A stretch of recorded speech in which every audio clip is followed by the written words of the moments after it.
In the small, fog-shrouded town of Beauport in 1898, an unnatural darkness seemed to settle over the streets as autumn descended, chilling the air and the hearts of its residents. What began as whispers of disappearances quickly escalated into panic when neighbors discovered brutally murdered bodies inside their homes, their forms mutilated in ways too grotesque to be random, with strange symbols carved into walls or floors that no one could decipher. The fog itself seemed alive, curling through alleys and around gas lamps, obscuring figures that moved silently and vanished when approached, leaving only an unsettling sense of being watched. Locals spoke in hushed tones of shadowy shapes at the edges of vision, faint chanting carried on the wind, and an invisible force that toyed with anyone who dared venture out at night. On one fateful evening, as the killings escalated, investigators, journalists, and a few brave townsfolk ventured into the streets and abandoned houses to uncover the truth, only to realize that the terror they faced was not merely human in origin. The fog and shadows seemed to respond to their every movement, warping perception, amplifying fear, and guiding them into situations where danger lurked unseen, making every corner of Beauport a potential trap. From the moment they entered the town's misty streets, it became clear that the Slayings were part of a dark, sinister pattern orchestrated by an intelligent and malevolent presence, one that thrived on fear, confusion, and the helplessness of its victims, leaving the investigators to navigate a nightmare where reality itself seemed twisted by something far older and far crueler than any human hand. As the events of the Beauport Slayings unfold, the town descends into a state of terror and paranoia, with each new discovery intensifying the fear that grips its residents. The first victims are found in their homes, mutilated in ways that suggest ritualistic intent, their bodies arranged with precision and strange symbols etched into walls and floors, hinting at a dark intelligence behind the acts. Residents whisper of shadowy figures moving through the dense fog, slipping silently between gaslit streets, never fully seen but always felt, and of faint haunting, whispers that seem to echo from nowhere yet repeat names, thoughts, or private fears with unnerving accuracy. As investigators and townsfolk attempt to piece together what is happening, they discover that the fog itself seems to conceal and protect these malevolent forces, warping perception so that familiar streets loop back upon themselves, houses appear in impossible locations, and landmarks vanish entirely, leaving people disoriented and increasingly vulnerable. Footprints appear and disappear mysteriously, doors lock and unlock on their own, and the very buildings seem to shift subtly, as if the town itself has become a labyrinth designed to trap intruders. The terror escalates with each new slaying.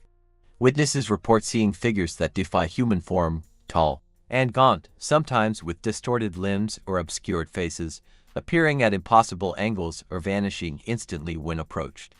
Strange lights flicker in windows or between alleyways, accompanied by soft, rhythmic drumming or chanting that seems to emanate from nowhere yet follows the group wherever they go. Individuals begin to experience hallucinations, glimpses of loved ones beckoning them into the fog, distorted reflections of themselves on walls, and shadowy forms that move independently, mirroring their actions or anticipating their movements.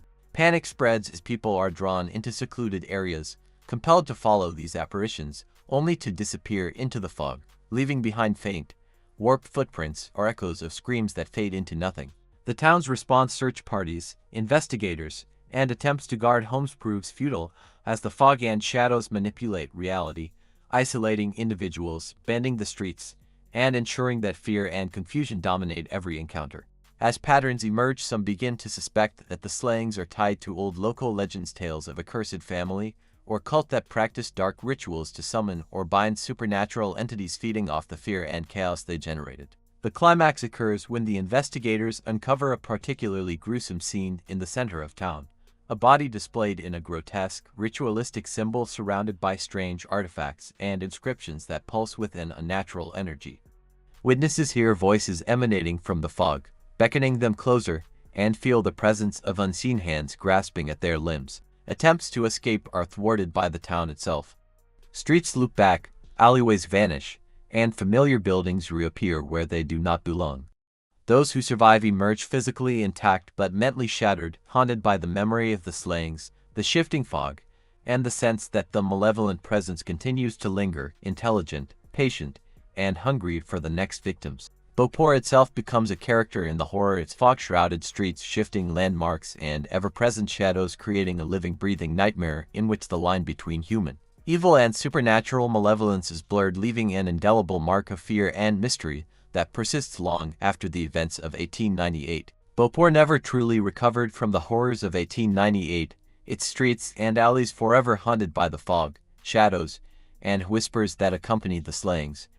Locals speak in hushed tones of figures glimpsed at the edge of vision, symbols appearing overnight on doors and walls, and the lingering sense that something intelligent and malevolent continues to watch, waiting patiently for the next unwary soul to enter the town.